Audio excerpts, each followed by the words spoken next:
just have to say the movie, just the character, character that you're playing, is an extraordinary one because it's one we've sort of seen maybe once or twice in movie history, but never like this. He's a hot mess. That's what I expected you to say. No, when I read the book, I really like the greedy actor in me was like I need to do this one because he's all these paradoxes. He's brilliant and sensitive and smart, but he's got Tourette syndrome and obsessive compulsive disorder, and so the ways that his condition gets in his way are hilarious and painful.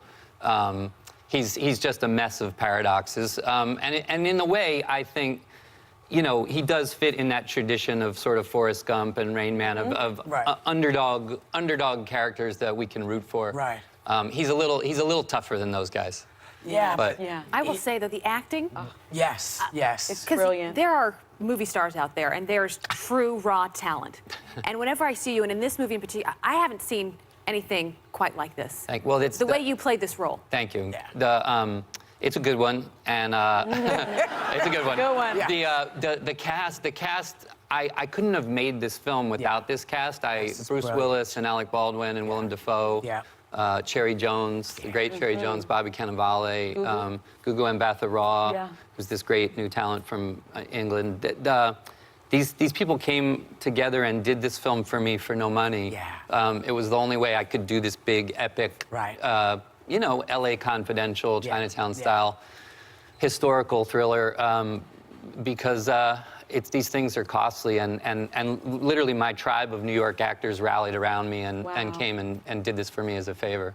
But it's really one of the better ensembles I've ever been a part of, honestly. And the fact that you wrote it makes me very, very happy. You know, because it made me happy when I was finished.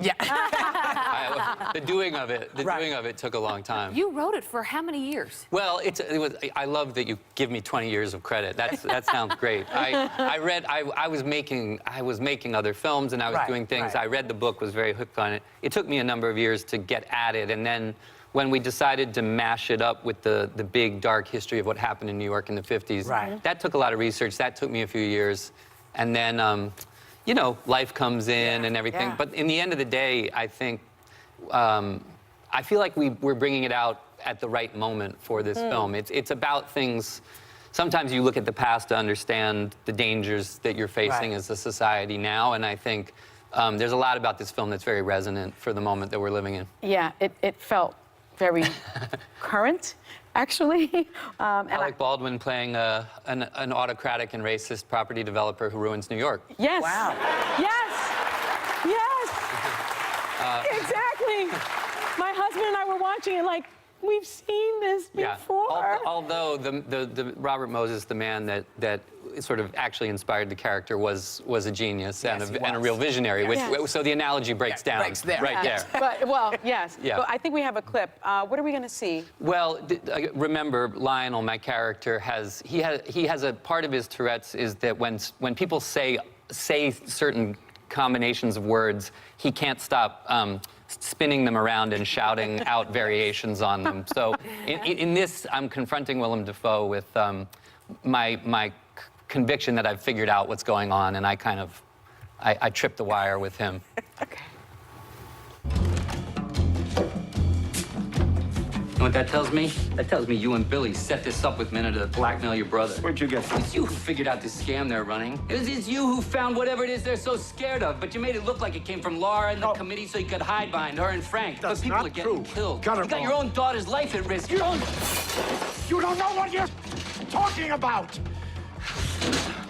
I could have sunk him so many times. He sunk me. Sing a song of sunk men. He sunk me. Sing a song of sunk men.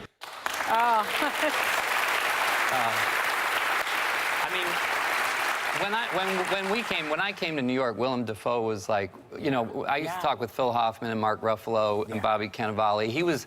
Willem was one of the actors we wanted to be like. He had a downtown New York theater company, and he became a movie star and a thing. And working with him was really like a career peak for me.